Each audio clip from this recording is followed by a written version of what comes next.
안녕하세요. 용부동산입니다. 자, 이재명이 민주당의 대선 후보가 된 것 같은데요. 이재명이 내놓는 공약들이 어떤 효과를 가져올지 한번 생각해보는 시간을 가지려고 합니다. 소득, 주택, 금융 3대 기본 시리즈. 기본. 참. 그렇죠? 자, 기본소득, 기본주택, 기본금융. 자, 그 중에서 일단 기본소득 보겠습니다. 1인당 연간 100만원, 청년은 200만원을 주겠다.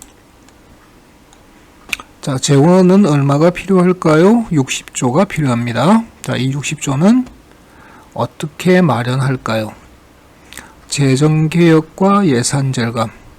말하는 건 늘 들었지만 실행하는 정치는 본 적이 없는 얘기죠. 우선순위 조정으로 연 25조 원 이상 마련. 자, 그러니까 재정개혁과 예산절감 우선순위 조정. 굉장히 허황된 얘기를 하고 있는 겁니다. 그냥 뜬구름 잡는 얘기. 조세 감면액을 축소해서 25조 원 마련하겠다.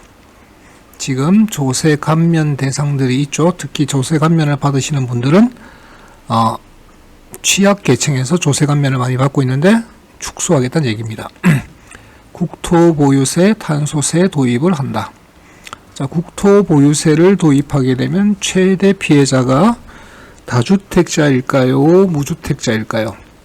언뜻 보기에는 많이 가진 다주택을 가진 사람이 피해를 볼 것 같지만 다주택자들은 세금 올라가는 거에 신경 쓰지 않습니다. 왜? 임차인들에게 전가할 거니까요. 그래서 주택에 세금이 부과되면 최대 피해는 무주택자와 1주택자가 보게 됩니다. 1주택자는 세금을 전가할 대상이 없으니까 고스란히 세금을 떠안아야 되고요.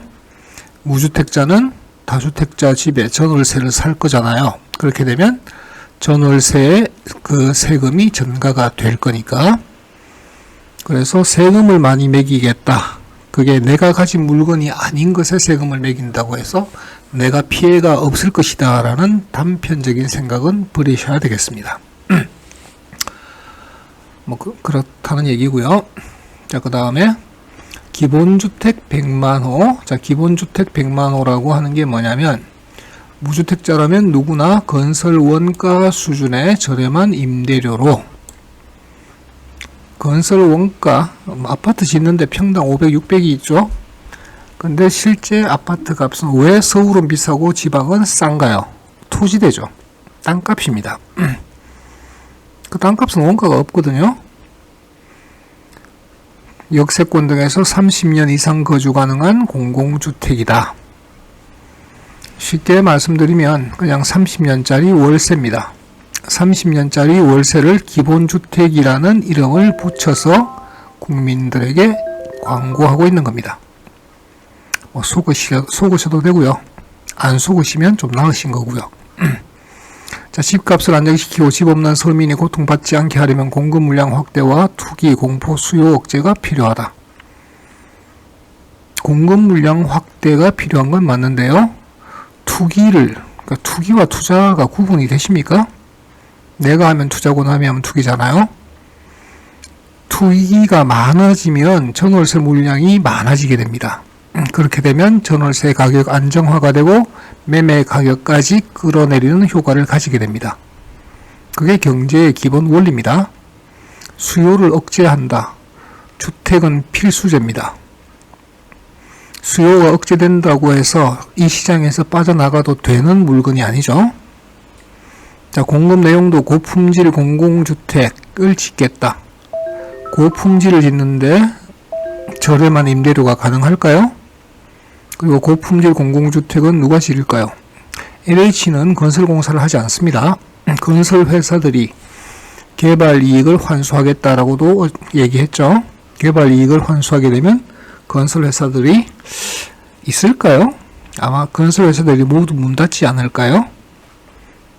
개발업체들도 모두 문 닫게 될 것이고요. 그러면 집은 누가 짓게 되죠? 결국은 더 이상 신축 아파트가 지어지지 못하는 상황까지 몰리게 될 것이고요. 그렇게 되면 기축 아파트들은 희소성에 의해서 가격이 천정부지로 뛰어오를 겁니다. 게다가 연 60조 기본소득까지 풀리게 되면 통화 팽창이 엄청나게 일어날 거고요. 그렇게 되면 초하이퍼 인플레이션이 발생할 거고요. 초하이퍼 인플레이션이 발생하게 되면 결국 빚을 진 사람, 채무자가 돈을 벌기 가장 좋은 시장이 만들어집니다. 만약에 주변에서 이재명을 지지하는데 무주택자이신 분이 계시면 무조건 집을 사라고 하십시오. 그래야 자기가 원하는 부를 가질 수가 있습니다. 그렇지 않으면 무주택자와 1주택자는 무조건 최대의 피해자가 되게 되어 있습니다. 그렇죠.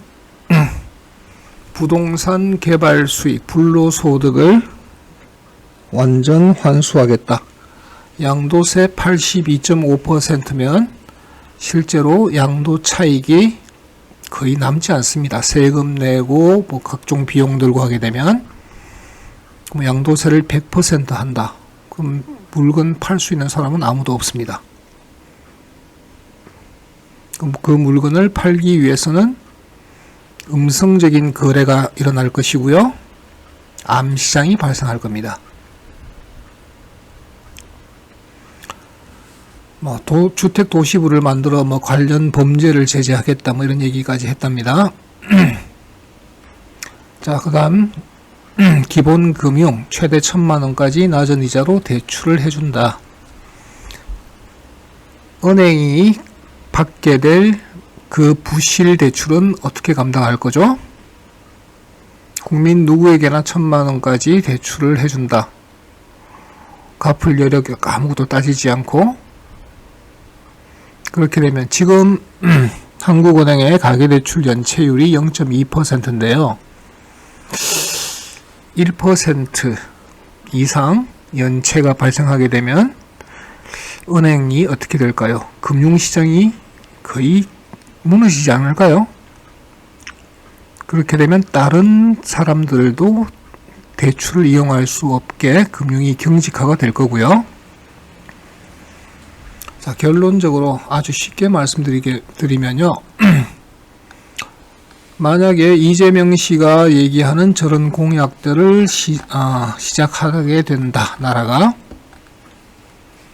무조건 집은 2채 이상 가지고 계셔야 되고요. 현금만 가지고 계신 분들은 현금 가치가 엄청나게 하락할 것이니까 빨리 자산을 구입하셔야 됩니다. 특히 집이 없으신 분들은 무조건 주택 구입을 하십시오. 그것도 가능하면 여러 채를 구입하셔야 됩니다. 그래야만 초하이퍼 인플레이션에서 자산이 늘어날 수 있는 가난해지지 않는 해칭을 하실 수가 있을 것입니다.